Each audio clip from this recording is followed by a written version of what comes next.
Siapa orang-orang yang dicabut dengan lembut itu?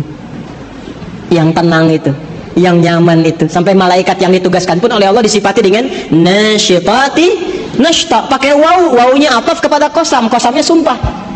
Saya bersumpah, kata Allah, ada di antara hambaku yang aku kirimkan hanya malaikat yang lembut untuk mencabut nyawanya. Sumpahnya Allah mengirimkan malaikat yang lembut, selembut-lembutnya untuk mencabut nyawa hambanya. Siapa hamba yang dimaksudkan di sini? Jadi Allah tuh nyindir kita halus. Kamu ini manusia, aku berikan fasilitas, kenyamanan, kedamaian, ketentraman. Aku siapkan pedomannya. Ini yang nyaman, ini yang tenang. Hindari maksiat, ini resikonya. Cari bekal untuk pulang. Aku berikan semua fasilitas itu. Kenapa engkau masih belum punya waktu untuk bertasbih kepadaku? Malaikat aja masih ibadah, kenapa engkau lupa dengan ibadah? Sedangkan harapan kamu husnul khatimah dan pengen masuk surga. Jadi kalau kita konversi ke ayat ini tentang pedoman hidup kita, kalau ingin didapatkan malaikat yang nasyitati nashta, maka jaga ibadah dan hubungan kita dengan Allah selama hidup. Salat fardu berapa kali dalam sehari? 5 waktu. Berapa rakaat? Jaga itu, jaga. Setelah itu sunnahnya tingkatkan, rawatibnya, duhanya, tahajudnya. Itu ada maknanya semua. Kan kita latihan tumaninah, latihan tenang. Di antara dampak terbesarnya apa? Nih, persiapan pulang. Orang yang punya hubungan baik dengan Allah, Allah perintahkan, dia punya hubungan baik dengan saya, cabut yang lembut, cabut yang halus. Yang diperintahkan cuma malaikat yang paling halus, karena punya hubungan baik dengan Allah. Anda punya hubungan baik dengan pimpinan, mau berkunjung ke rumahnya, akses dibuka, kue keluar, kata-kata baik keluar.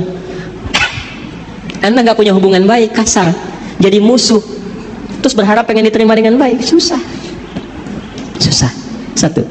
Jadi secara cepat kalau diinginkan husnul khatimah, mendapatkan malaikat yang lembut dalam sakaratul maut dan surga yang terbaik, pertama wasabihati sabha, teladani malaikat dalam rangka beribadah kepada Allah Subhanahu wa taala.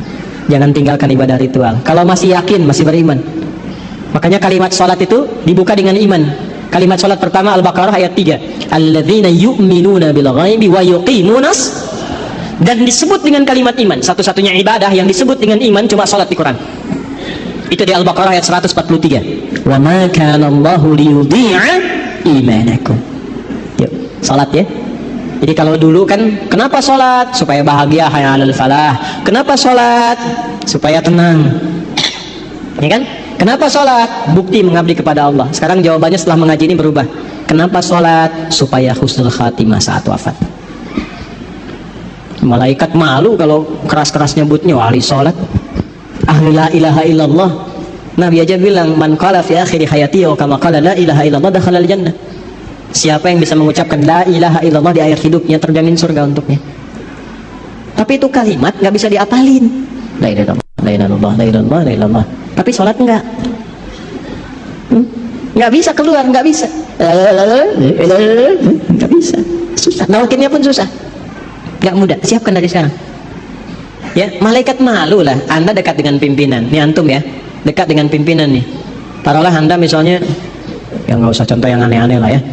Di kantor dengan pimpinan tuh, keluarganya bos masuk kantor, ya kan? Ketiba kemudian misalnya, maaf nih, ada aturan mesti lepas sepatu. Kira-kira security-nya kasar atau lembut kepada antum tuh? Sedangkan sepatu antum kotor, pas mesti dilepas. Kira-kira saat diminta untuk dilepas itu dia akan lembut atau kasar menyampaikannya? Pasti lembut, karena antum dekat dengan pimpinan, keluarganya. Antum bukan siapa-siapa. Sekantor nggak ada yang kenal, orang asing nggak jelas, pakaian juga nggak jelas, datang ke situ kotor semua, terus maksa pengen masuk. Kira-kira security bagaimana?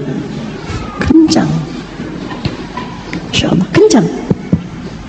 Antum sholat dekat dengan Allah, la ilaha illallah tiap hari, ibadahnya luar biasa. Masa malaikat mau kencang-kencang nyebut nyawa antum?